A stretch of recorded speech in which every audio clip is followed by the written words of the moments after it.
Titikman na namin ngayon ang ating pinagyayabang, pinagbablog ko, ang manok ng Marukuntikenyo. Yan.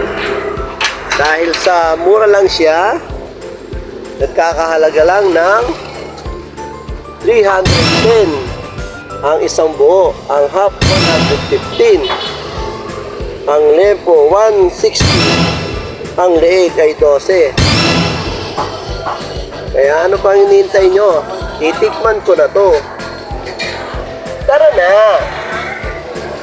What's up guys? Bumili na ako ng Marukuntikenyo. Tara, kain tayo guys. Panatin to, masarap. Na, ang aming kainan.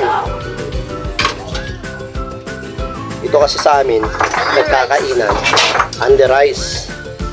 Yan lang po yung aming mga pagkain. Para po kami, ako si Chihuahua, ito si Chiwiwi, ito naman si Chikiti, ito naman si Put, ito naman si Wingfish. Siyempre, ang pinakamalakas lumamon sa amin, ito si Mamu. Mamu. Ang pinaka-kaunti lang kumain sa amin, walang iba kundi si Chinky. Ayan si Chinky. Kaya ito, tingnan nyo.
Sabi mo sa manok, sarap hindi?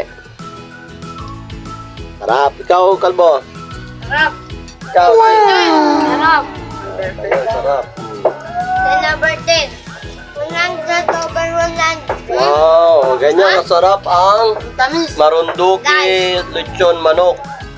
Matamis-tamis na malilamnam. Kaya ano pang hinihintay nyo? Kumain kayo, bumili kayo sa Marukunti lechon manok. Napaka-yummy. Success. Ikaw ano masasabi mo sa mga lechon? Sarap. So, masarap.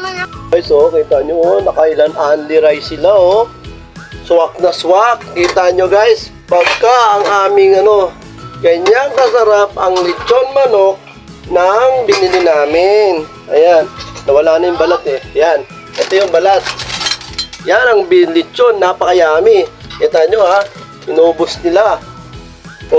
Laman, walang laman. Asan pa kayo? Masarap, masarap, masarap. Masarap. Ikaw, masarap. So, pag hinihintay nyo, bumili kayo ng lechon doon sa tangki baba. Napakasarap. Yummy talaga. So, nakikita nyo naman ang kanin namin. Ubos, di ba? Isang kaldero, ubos. Yun lang yan nangyari sa amin. Kaya ano pang hinihintay nyo, mag-order na kayo. Ilalagay ko sa comment section. Order na. Please buy.